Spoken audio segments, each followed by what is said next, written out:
السلام عليكم ورحمة الله وبركاته. ازيكم يا حبايبي؟ عاملين ايه؟ اهلا بيكم مع عزة فهمي واسرار المطبخ. هنبدأ بالصلاة والسلام على رسولنا الكريم. اللهم صل وسلم وبارك على سيدنا محمد. احنا دلوقتي هنعمل مع بعضينا تجهيزات قبل الرحلة بيوم، او تجهيزات وتحضيرات ليوم المصيف الواحد، لان في حاجات متاحة ممكن تاخديها ليوم رحلة واحد او مصيف واحد، وحاجات ما ينفعش تاخديها معاكي. تمام. هنعمل حاجات، هنقول لكم كل الافكار وكل الحاجات اللي ممكن تاخديها معاكي. فانا هنا هو اول حاجه ممكن هعملها معاكم، هقول لكم بعمل ايه وهقول لكم البدائل بتاعتها ايه.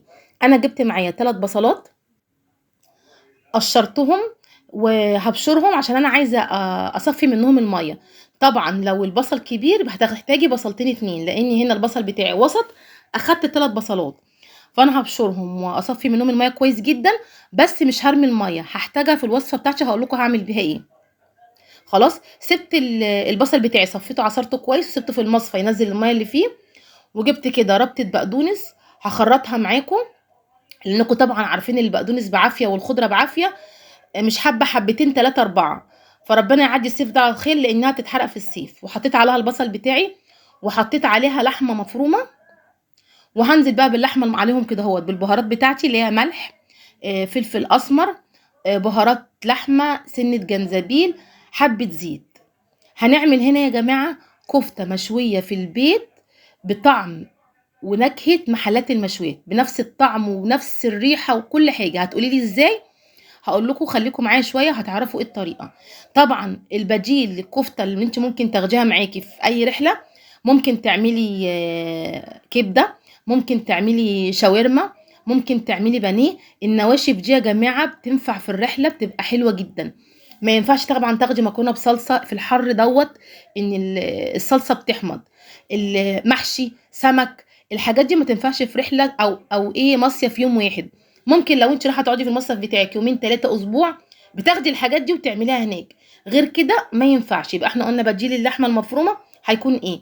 لازم يبقى اكلك نواشف. انا هنا يا جماعه مسكت اللحمه المفرومه، قعدت عجنت فيها لحد ما بنت الخيوط اللي فيها.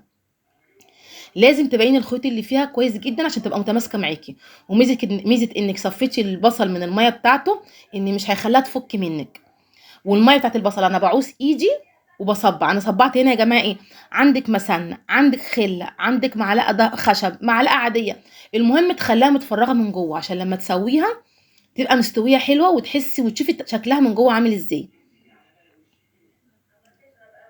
تمام. وساعات كمان بحط عليها معلقتين بقسماط، يعني انا بحط عليها معلقتين بقسماط، دي تبقى جميله جدا. لكن ما بحبش احط عليها دقيق ولا بيكنج باودر ولا اي حاجه. هي دي الكفته بتاعتي. هنصبحها على المسن، مش قادره اقول لكم صبع الكفته مالي مركزه. المسن بصراحه في التصبيع حلو جدا، انا بحب اصبع عليه.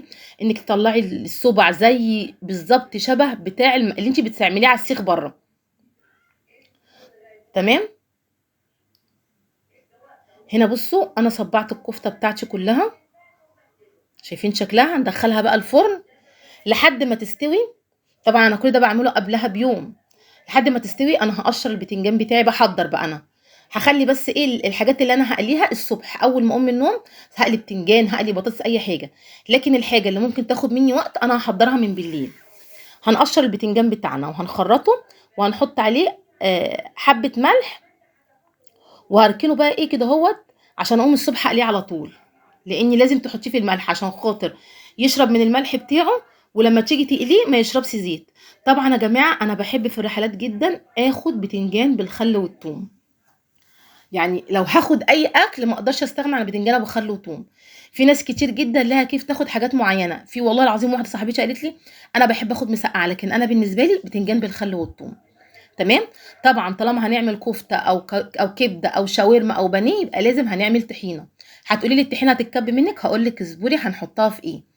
هنا بقى انا خدت معلقتين طحينه، حطيت عليهم حته توم صغيره، حته فلفل احمر، ملح، كمون، حبه خل، حبه زيت، نص ليمونه. وهتزودي ميتك وتاخدي القوام اللي انت عايزاه.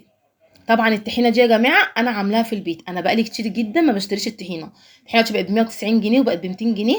عشان تجيبي ربع طحينه بقد كده. لكن انا بعمل بالربع سمسم والربع فول سوداني، بعمل حوالي 2 كيلو طحينه. بجد مش قادره اقول لكم هايله جدا. خشوا على الفيديو بتاع الطحينه وشوفوا الطريقه. هنا بقى هنعمل الطحينه بتاعتنا برضو من بالليل، يعني عملت الكفته، عملت الطحينه، قشرت البتنجان، غسلت كل حاجه بحيث ان انا قمت من النوم عملت قليت بس الصبح. بصوا بقى، شايفين الكفته شكلها؟ طلعتها من الفرن. بصوا بقى هعمل فيها ايه عشان تبقى نفس طعم ونكهه محلات المشويات. جبت فحميه مولعه، ولعتها، حطيتها على ورقه فويل وطفيتها بحبه زيت وغطيها بقى بورقه ألمونيا او اي حاجه. طبعا انا ما كانش معايا ورقه ألمونيا، رحت بورقه الزبده غطيتها. هتاخد بقى ريحه الفحم وطعم الفحم مش قادره اقول لكم. خلاص هسيبها بقى كده اهوت، وهقشر البطاطس بتاعتي. طبعا الولاد انتوا عارفين بيحبوا البطاطس المقليه جدا. بيحبوا المقليات. طبعا الولاد في البحر او في المصيف او في الرحله طول النهار رايحين جايين يلعبوا، مش هيقعدوا مثلا يمسكوا طبق ياكلوا اكله او مكرونه او يقعدوا يغمزوا كده اهوت، لا هيبقى نظام سندوتشات. فمعظم الاكل اللي احنا بنعمله في الرحلات ينفع سندوتشات، العيل ياخد السندوتش يروح ويلعب ويجري بيه. لكن غير كده الاكل هترجعي بيه، والله العظيم الواحد بياخد نظام سندوتشات وبرده العيال ما بتاكلش كويس، بنرجع بالاكل بتاعنا. يعني الاكل اللي احنا بناخده ده ما بيخلصش كله معانا في اليوم بتاعنا، لان احنا بنروح يوم واحد. وخصوصا انت هتاخدي معاكي فطار، يعني احنا مثلا ده غدا، لا، هناخد فطار. قمنا من النوم بقى الصبح، اول حاجه قمت حطيتها على النار طاسه البطاطس وطاسه البتنجان، وانا عامله الكفته من بالليل ومجهزه الطحينه لحد ما البتنجان بقى والبطاطس يستوي. هعمل بقى جنبهم بقى ايه؟ هحضر حاجتي. بصوا بقى شكل الكفته مش قادره اقول لكم. صبع الكفته مالي مركزه وريحته مش قادره اقول لك. بقى تاخدي بقى جنبك بقى جرجير وتقطعي طماطم مع الطحينه. بصوا صبع الكفته من جوه عامل ازاي، جربيه وهتدعي لي. هنا بقى كنت عامله لهم صينيه كيكه. ممكن تعملي كيكه حاجه زي اي حاجه من المعجنات دي تاخديها معاكي جنب كوبايه الشاي تشربيها. هم رايحين جايين مثلا فطروا اتغدوا عايزين اي حاجه يحلوا بيها. عملت صينيه كيكه تحفه بالبرتقال، عجبتهم جدا. تمام. وادي البتنجان بالخل والثوم والبطاطس والكفته. هنعبي بقى ايه حاجتنا. جايبه جرجير وغسلاه ومصفيه كويس. هاخد طماطم عشان اقطعها مثلا، سواء كنا في الفطار جبنه او كنا جنب الكفته. بحب اقطع الطماطم جنب الكفته جدا واحب اكلها جنب الجبنه. هنجيب بقى العلب بقى بتاعتنا بتاعت وجايبه لب معايا. هنا بقى جايبه لهم برضو تفاح لو حبوا ياكلوا فاكهه. تاخدي تفاح، تاخدي عنب. هي دي فاكهه الصيف اللي موجوده حاليا، جوافه، كمثرى. تمام. هنا بقى العلب اللي احنا بنجيب فيها الجبنه من الماركت، هحط بقى فيها البتنجان، هحط فيها البطاطس. هنعبي الاكلات بتاعتنا ديت. ولازم تاخدي معاكي مناديل، يعني مناديل مطبخ ضروري. ما ينفعش ما تاخديش معاكي مناديل مطبخ.